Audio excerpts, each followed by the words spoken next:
relative lowering of vapor pressure and the molecular weight of the solute।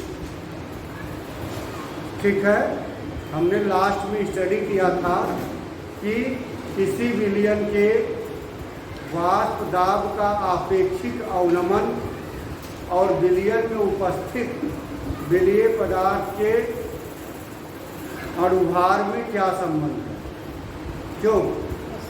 और एक जो relation आया था वो आया था P minus P zero upon P is equal to small w into capital M small m into capital W। ठीक है, इससे हम मॉलिक्यूलर वेट ऑफ सॉल्यूट, यहाँ स्मॉल m क्या है? विलय का अणुभार है। विलय का अणुभार अगर हम इसके अकॉर्डिंग निकालना चाहेंगे तो ये हो जाएगा P minus P zero upon P into small m is equal to small w into capital M upon capital W, या small m is equal to small w into capital M into capital upon capital W into P minus P zero upon P। ये formula कल हम लोग try किए last में। यहाँ P minus P zero वाष्प दाब अवनमन है, जहाँ कैपिटल P शुद्ध विलायक का वाष्प दाब है, P जीरो विलयन का वाष्प दाब है और स्मॉल w विलयन का भार है, कैपिटल W विलायक का भार है, कैपिटल M विलायक का अणुभार है और स्मॉल m विलय का अणुभार। इस फार्मूले के द्वारा हम वाष्प दाब अवनमन से रिलेटेड कोई भी क्वेश्चन हो उसमें जो सॉल्यूट मिला होगा उस सॉल्यूट के अणुभार की गणना करेंगे। ठीक है, तो ये डेरिवेशन कल हुआ था। आज हम इस डेरिवेशन पे न्यूमेरिकल देखेंगे। इस डेरिवेशन पे न्यूमेरिकल देखते हैं। न्यूमेरिकल के लिए चलिए अभी बताते हैं। न्यूमेरिकल से पहले कुछ चीज़ें और हम लोग देख लेते हैं, फिर न्यूमेरिकल देखते हैं। आगे इसमें जो है हम लोग वहाँ पर आइडियल सॉल्यूशन भी पढ़ा था कल। ठीक, अब इसके बाद थोड़ा हेडिंग लिख लो। इसके बाद non ideal solution, non ideal solution, non ideal solution.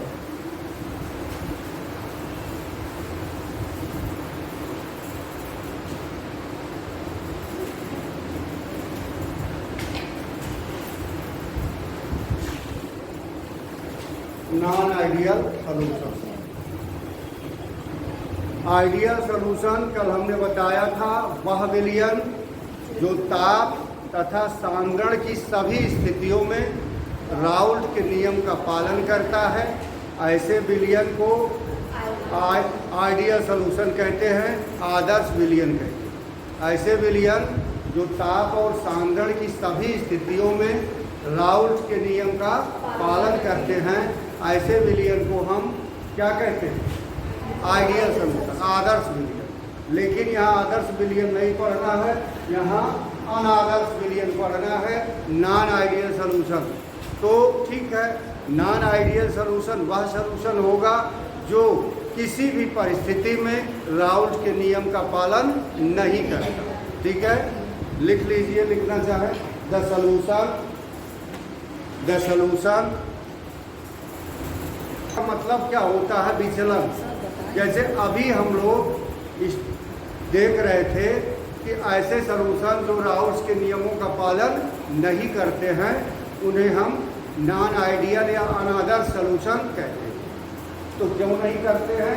Because Raoult के नियम से उनका डेविएशन होता है। डेविएशन का मतलब विचलन होता है। विचलन मतलब नियम का पालन न हो। तो ये डेविएशन दो तरह का होता है। एक पहला होता है positive deviation of Raoult law और दूसरा होता है नेगेटिव डेविएशन ऑफ राउथ लॉ। तो लिख लीजिए the solution which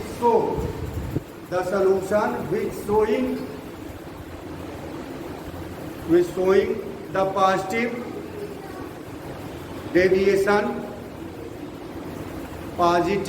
deviation showing positive deviation from Raoult's law.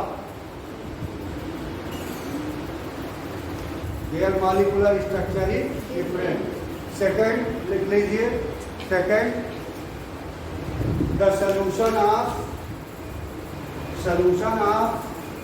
water, the solution of water and ethyl alcohol.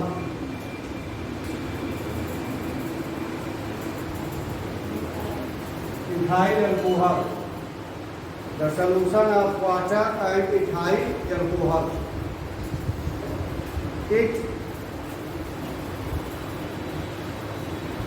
In this case, this solution is also showing the positive deviation from Raoult law because the molecular structure of the water and ethyl alcohol is different. Okay? ये हुआ definition. Example लिखिए। Example हो गया ना first and second.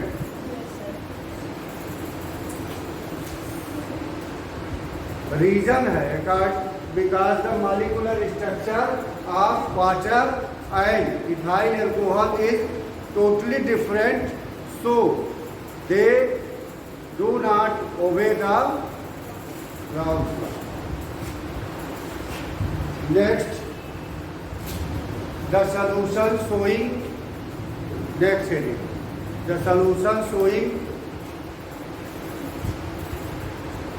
negative deviation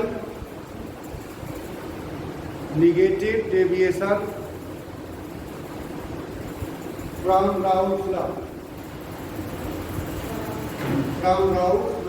इसका example देख लीजिए। इसका लिख लीजिए उदाहरण।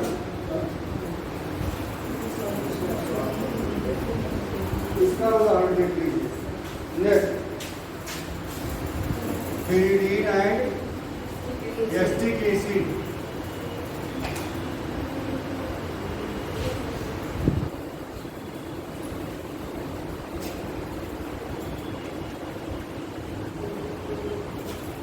What is the formula of acetic acid? CH3 COOH and pyridine.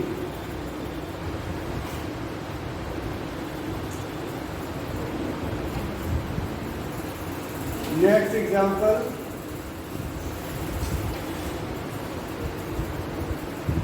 nitric acid HNO3 and water. The solution of nitric acid and water also showing the negative deviation from Raoult's law. Detail routes law की study हो चुकी है। कई दिन से हम लोग routes law पढ़ रहे हैं क्योंकि राउट्स लॉ कई फेज में लागू होता है। नेक्स्ट जो अब हम स्टार्ट करेंगे वो होगा colligative property of solution. Colligative properties of solution heading लिख लीजिए, कॉलिगेटिव प्रॉपर्टीज ऑफ सॉल्यूशन। बता दीजिएगा सर। अब इसके बाद एकदम कंटिन्यू करती है।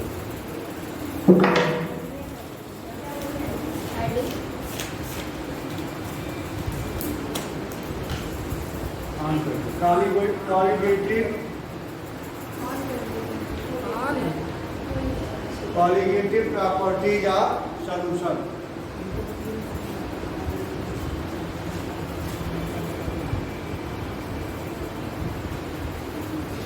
Colligative properties of solution. सबसे पहले हमको ये जानना है कि कॉलिगेटिव प्रॉपर्टीज हैं क्या, what is the colligative properties. तो those properties which depend upon the number of particles of solute in solution is known as colligative property. Those properties which depend upon the number of particles of solute present in solution, मतलब विलयन है, विलयन के अंदर आपने विलय को घोला है, विलय पदार्थ घोलोगे उसकी मात्रा जितनी अधिक होगी तो उसके पार्टिकल्स उतने अधिक होंगे, पार्टिकल्स अधिक होंगे सॉल्यूशन कंसंट्रेट होगा, सॉल्यूशन गाढ़ा होगा, पार्टिकल्स कम होंगे सोल्यूट का जो मास होगा वो कम होगा, पार्टिकल्स कम होंगे तो सॉल्यूशन डाइल्यूट होगा। All those properties which depend upon the particles of the solute present in the solution are known as colligative properties. वे सभी विलयन के गुण जो विलयन में उपस्थित विलयी पदार्थ के अणुओं की संख्या पर निर्भर करते हैं उनको हम कॉलिगेटिव प्रॉपर्टीज कहते हैं। बात समझ में आई। अणुसंख्य गुण, हिंदी में इनको क्या कहते हैं, अणुसंख्य गुण। हेडिंग भी लिखिए, इससे आपका क्लियर हो जाएगा, ये आपके मदर टंग से क्लियर हो जाएगा। अणुसंख्य गुण, कॉलिगेटिव प्रॉपर्टी हिंदी में अणुसंख्य गुण।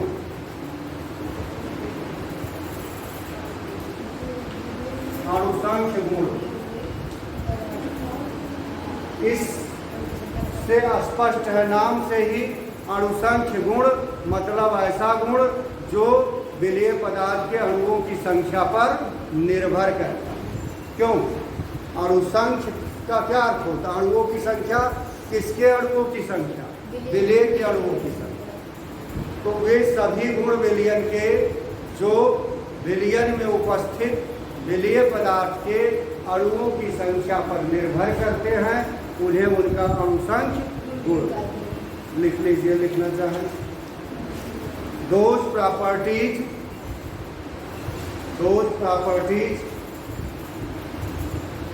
of solution, those properties of solution which depend upon the number of particles of solute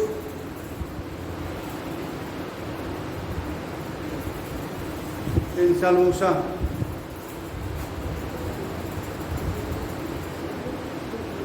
is known as colligative properties.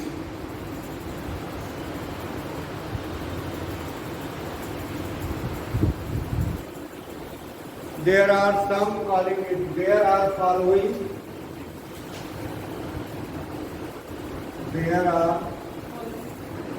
following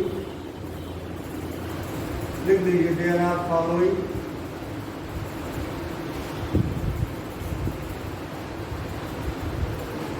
colligative properties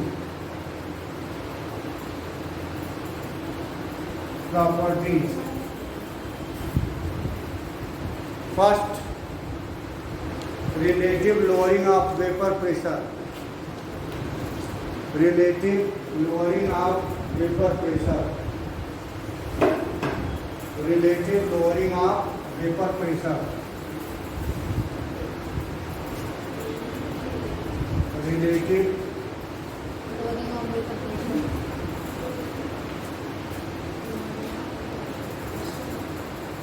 lowering of vapor pressure। ये हो चुका है, क्यों?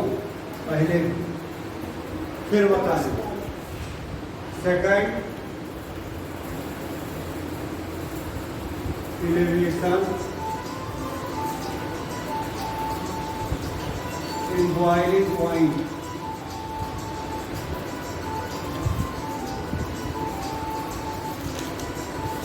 elevation in boiling point. Third,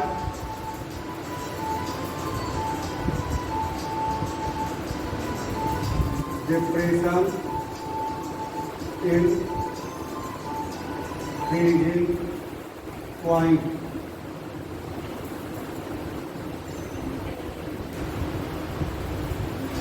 Depression in freezing point.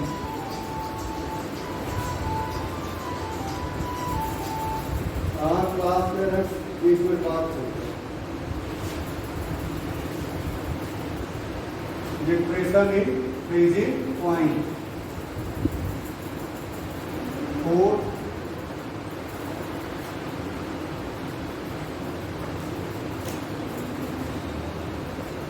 Osmotic pressure.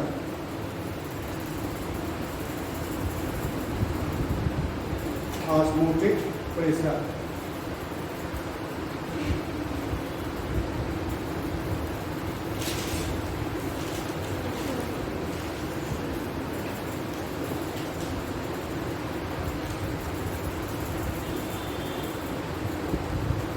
First, relative lowering of vapour pressure. Reading लिख लो, समझ लो। Relative lowering of vapour pressure.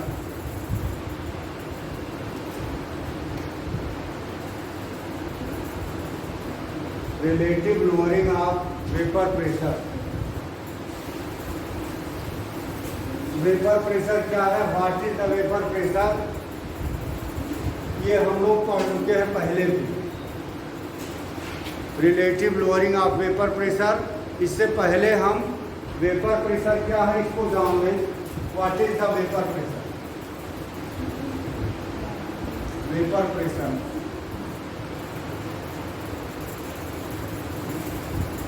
जैसे आप सॉल्यूशन बनाते हो, सॉल्यूशन कई फेज में बनता है। सपोज दैट आपने एक सॉल्यूशन बनाया जिसमें जो सॉल्वेंट है वो लिक्विड है और जो सॉल्यूट है वो सॉलिड है। Solid is also known as non volatile component. तो इसका आपने मिक्सचर बनाया। सॉल्यूशन इक्विलिब्रियम स्टेज में है। ऐसी अवस्था में जो सॉल्वेंट है वो वेपराइज होता है और विलयन के ऊपर एक प्रेशर एग्जर्ट करता है। That pressure is known as vapour pressure. बताया जा चुका है। मैंने ये भी बताया है कि solvent and solution, solvent and solution, अगर हम दोनों के वेपर प्रेशर को कंसीडर करें तो vapour pressure of solvent will be always greater than solution. किसी भी शुद्ध विलायक का जो वाष्प दाब होता है वो विलयन के वाष्प दाब से अधिक होता है। क्यों होता है? बताया जा चुका है कि सपोज दैट वाटर में अगर हम वाटर को वेपराइज होने के लिए छोड़ दें तो इसके सतह पे, इसके सरफेस पे जो वाटर मॉलिक्यूल होंगे वो वेपर बनेंगे। Water is pure solvent. ये वाष्पित हो रहा है तो इसकी सतह के जो मॉलिक्यूल ऑफ वाटर होंगे वो क्या बनाएंगे? वाष्प। लेकिन जब इसमें कोई सॉल्यूट डाल देते हैं तो विलयन बन जाता है, सॉल्यूशन बन जाता है। ऐसी दशा में जो वेपर प्रेशर होता है वो कम हो जाता है। क्यों? Because on the surface some particle will be of solute. मतलब सतह पर जहाँ प्योर सॉल्वेंट की दशा में केवल वाटर के ही अणु हुआ करते थे, कोई सॉल्यूट घोल देने पर उस सॉल्यूट के कण भी आ जाएंगे। जैसे मान लीजिए आपने चीनी घोल दिया तो सतह पर जहाँ पहले प्योर वाटर था और प्योर वाटर के सारी मॉलिक्यूल वेपराइज हो रहे थे, अब उस पर कुछ चीनी के पार्टिकल आ गए तो क्या वो भी वेपराइज होगा? नहीं होगा। तो जब विलयन बनेगा तो विलियन का जो वेपर प्रेशर होगा, वेपर ही कम बनेगा, इसलिए विलियन का वेपर प्रेशर कम होगा। मतलब कुल निष्कर्ष निकल के ये आया कि जब प्योर सॉल्वेंट में कोई सॉल्यूट मिलाते हैं तो जब विलियन बनता है तो विलियन का वेपर प्रेशर प्योर सॉल्वेंट के वेपर प्रेशर से कम होगा। ठीक, ये जो कमी होती है इसको क्या कहते हैं, lowering of vapour pressure, P minus P0। If the P is the vapour pressure of pure solvent and P0 is the vapor pressure of solution, then lowering of vapor pressure will be P minus P0 upon P कर दें, it will be the relative lowering of vapor pressure. The ratio of the lowering of vapor pressure and the vapor pressure of pure solvent is known as relative lowering of vapor pressure.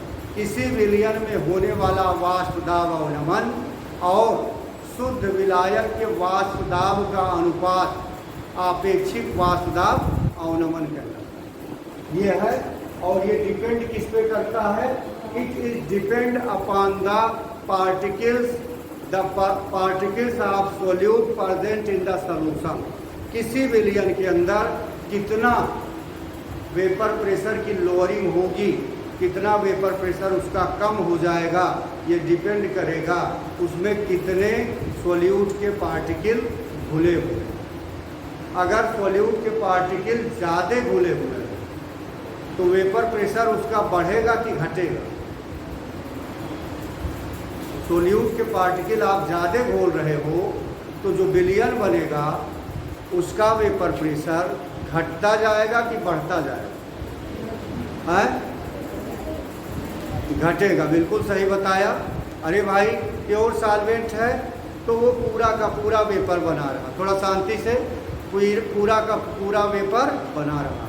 लेकिन जब उसमें आप solute डाल रहे हो, कोई solid डाल रहे हो, तो सॉलिड पार्टिकल तो वेपर बनाएगा नहीं, तो उस दशा में क्या होगा, वेपर कम बनेगा। वेपर कम बनेगा तो वेपर प्रेशर क्या होगा, घटेगा। तो सॉल्यूट पार्टिकल अगर हम मिलाते जाएं तो वेपर प्रेशर विलयन का क्या होगा, कम होता जाएगा। किस पे डिपेंड कर रहा है, it is depend, totally depend upon the number of the particle of the solute. बात समझ में आई? ठीक है, लिख लीजिए।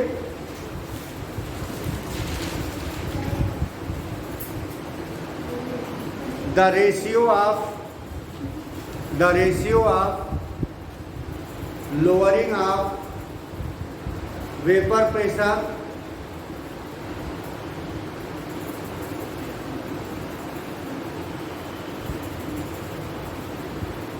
and the vapor pressure of pure solvent and the vapor pressure of pure solvent is known as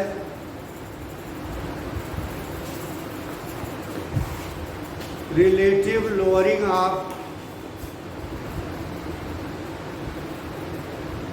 vapor pressure।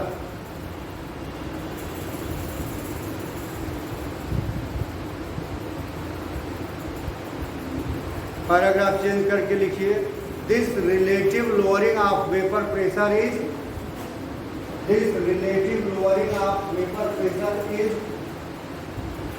Relative lowering of vapor pressure is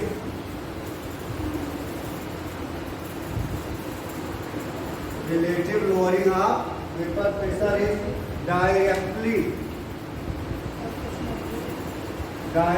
proportional to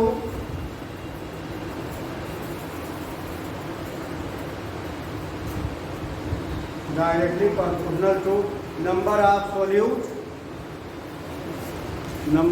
solute particle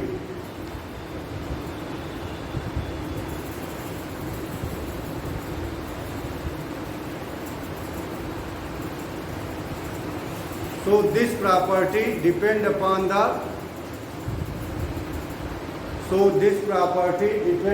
the number of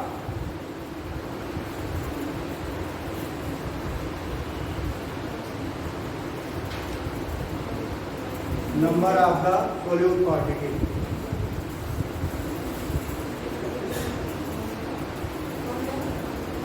Number of the solute particle.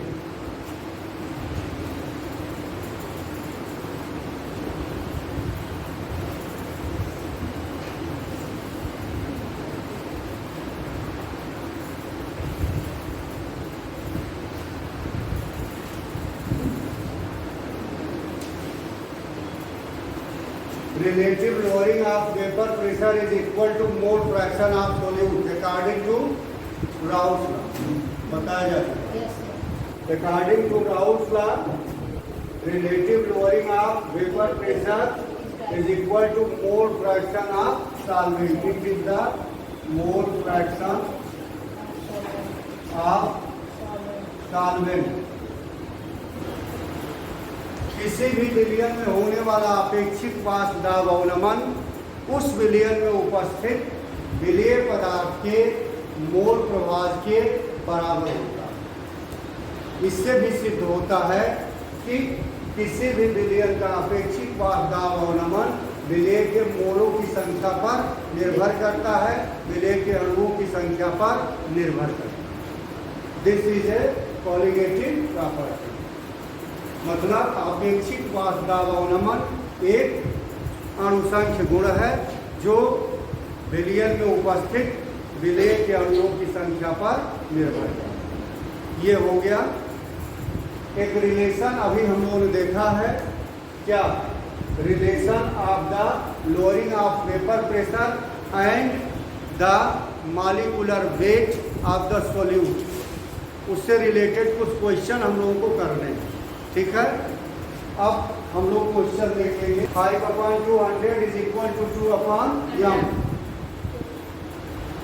5 into m 2 5 into m is equal to 200 into 2. m is equal to